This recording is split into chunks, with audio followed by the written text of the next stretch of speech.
ناظرین، بریک سے پہلے ہم بات کر رہے تھے ڈاکٹر سلمان الخالد کے ساتھ گردے اور مثانی کی پتھری کے حوالے سے. آئیے بات چیت کا سلسلہ آگے بڑھائیں. ڈاکٹر صاحب، جیسے کہ وجوہات کا تذکرہ ہو رہا تھا، اسی طرح سے میں آپ سے جاننا چاہوں گا کہ ہمارے یہاں کچھ خاص عادات ہیں جو زیادہ پائی جاتی ہیں.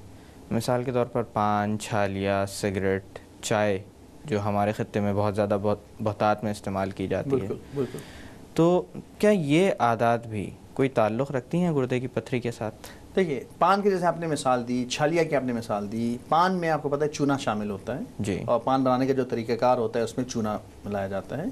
چونا جو ہے وہ کیلشیم ہے، اور وہ لائم سٹون ایک طرح سے کیلشیم کاربونیٹ ہے. اور جب پان جو کھانے والے لوگ ہوتے ہیں، وہ میں نے تو ایسے کئی لوگوں کو دیکھا ہے جن کے منہ میں مسلسل پان رہتا ہے. بالکل. وہ ایک پان ختم ہوتا ہے، دوسرا شروع ہوتا ہے، دوسرا ختم ہوتا ہے، تیسرا شروع ہوتا ہے. وہ ایک طرح کی چین بنی ہوئی ہوتی ہے پان کی.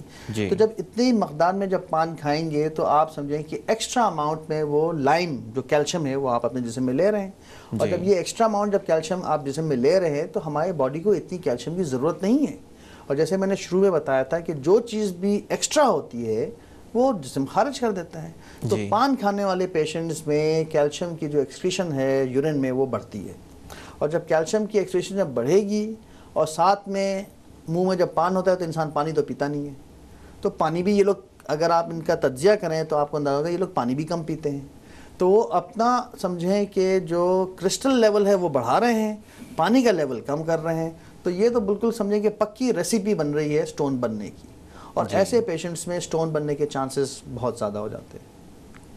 اچھا صاحب، اسی طرح سے سٹریٹس کی جیسے بات ہو رہی تھی، کون سی ایسی چیزیں ہیں جن کے اندر سٹریٹس موجود ہوتے ہیں جس کی بنیاد پر جو آپ نے بتایا کہ سٹون فارم کرنے کی جو کیپیسٹی ہوتی ہے یورین کے اندر وہ کم ہوتی ہے؟ سٹریٹس جیسے اس کا نام ہے سٹریٹ، اور آپ کو معلوم ہے کہ کچھ پھل ہوتے ہیں جن کو ہم کہتے ہیں سٹرس فروٹس.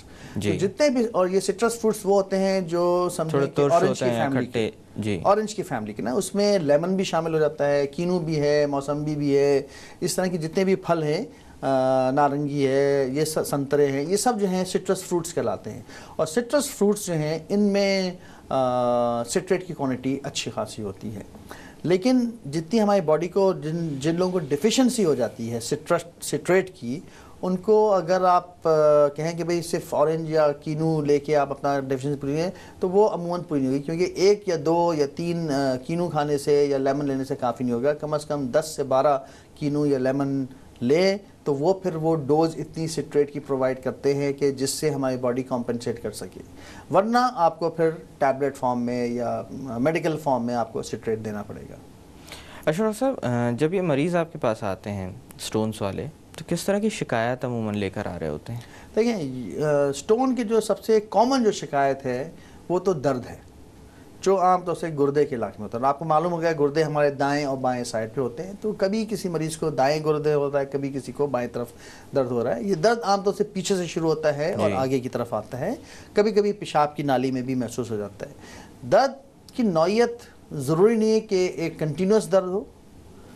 ایک دن درد ہوا، 4-6 دن نہیں ہوا، پھر ایک دن درد ہو گیا، پھر ہفتہ 10 دن نہیں ہوا. تو ویریبل قسم کی اس کی ڈیوریشن رہتی ہے. پلس درد کی شدت کا بھی کوئی ڈیفینیٹ کوئی فارمولا کوئی نہیں ہے. کبھی کبھی دیکھا گیا ہے کہ پتھر اتنا ذرا سا ہے اور مریض کو شدید درد ہو رہا ہے، اتنا شدید کہ وہ بیچارہ تڑپ رہا ہے درد کے مارے. اور کبھی کبھی یہ بھی دیکھا گیا ہے کہ بڑے بڑے پتھر لے کے گردے میں بیٹھے ہیں، ان کو کبھی کوئی درد ہی نہیں ہوا، یا کوئی ہوا تو معمولی سی دکھن ہوئی جو انہیں سمجھا کہ گیس ہے اور انہیں گیس کی دوا لی اور اتفاق سے ان کو وقتی طور پہ کچھ آرام آ بھی گیا تو انہوں نے اس کی کوئی اتنی خاص کیئر کی نہیں. تو علامتیں تو یہ مین درد ہے، لیکن درد ہونا لازمی نہیں ہے. درد کے علاوہ پیشاب میں بھی تکلیف ہو سکتی ہے، پیشاب میں جلن بھی ہو سکتی ہے، پیشاب میں خون بھی آ سکتا ہے، اور پیشاب میں کبھی کبھی پتھر کے ذرات بھی آ سکتے ہیں. یہ تو وہ علامتیں ہیں جو ظاہر ہیں. لیکن جیسے میں نے بتایا کہ کبھی کبھی کچھ لوگوں کو سائلنٹ سٹونز ہوتے ہیں. سائلنٹ سٹونز کا مطلب یہ ہے کہ ان کو کوئی بظاہر تکلیف نہیں ہے. وہ ہمارے پاس صرف اس وجہ سے آتے ہیں کہ کسی وجہ سے انہیں کوئی ٹیسٹ کرایا تو پیشاب ٹیسٹ کر لیا یا الٹراساؤنڈ کر لیا تو اتفاق سے ان کو پتہ چلا کہ اس میں سٹون ہے. تو ایسے بھی مریض دیکھنے میں آتے ہیں. اور یہ مریض انفارچونیٹلی زیادہ پرابلم میں ہوتے ہیں، کیونکہ درد سے تو ہم سب ڈرتے ہیں، لیکن درد بھی سمجھیں کہ ایک نعمت ہے جو اللہ تعالیٰ نے ہمیں دی ہے. اور میں اس لیے کہتا ہوں کہ درد نعمت ہے کہ جب درد ہوتا ہے تو انسان کیئر کرتا ہے، اس کی فکر کرتا ہے، اور جب فکر کرتا ہے تو پھر اپنا علاج بھی کراتا ہے. اگر ہمیں کوئی درد نہ ہو تو پھر ہم ڈاکٹر کے پاس بھی نہیں جاتے, ہم اس کی فکر بھی نہیں کرتے. اگر ڈاکٹر نے کہہ بھی دیا کہ جی آپ کو پتھر ہے, کہ ہاں ٹھیک ہے دیکھا جائے گا, ابھی ہمیں کیا تکلیف ہے. کیونکہ انسان اپنی جوانی میں اور اپنی پروفیشنل لائف میں کبھی کبھی اتنا مصروف ہو جاتا ہے کہ اگر اس کو کوئی تکلیف نہیں ہے تو وہ پھر اس کو ٹائم نہیں دے پاتا. تو وہ چیز لیکن دیکھنے میں یہ آیا ہے کہ یہ پیشنٹس کے جو سٹونز ہیں زیادہ خطرناک ہوتے ہیں, کیونکہ یہ اندر ہی اندر گردے کو نقصان تو پہنچاتے رہتے ہیں, ہمیں احساس نہیں ہو رہا ہوتا کیونکہ ہمیں کوئی تکلیف نہیں ہے, لیکن جو گردے کو ڈیمیج کا پروسیس ہے وہ تو اپنا چل رہا ہے.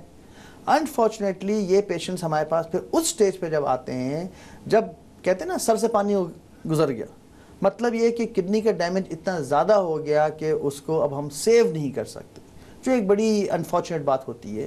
اور اس سٹیج میں صرف اور صرف علاج یہ رہ جاتا ہے کہ اب گردہ نکالنا پڑے گا, جو ایک طرح کا علاج کا فیلئر ہے, کیونکہ آپ نے مرض کو اتنا بڑھنے دیا کہ اس نے اس پورے آرگن کو ڈیمیج کر دیا. تو آئی تھنک کسی بھی پیشنٹ کو اس وقت تک انتظار نہیں کرنا چاہیے جب اس کا گردہ فیل ہو جائے. جب پتہ چلے تو اسی وقت اس کا علاج ڈاکٹر سے مشورہ کر کے شروع کر دینا چاہیے. ڈاکٹر صاحب یہاں پہ تھوڑی دیر کے لیے باتوں کا سلسلہ روکتے ہیں. ناظرین وقت ہو ایک چھوٹی سی کمرشل بریک کا. بریک سے واپس آ کر رینل سٹونز کے بارے میں مزید بات کی جائے گی. Stay with us.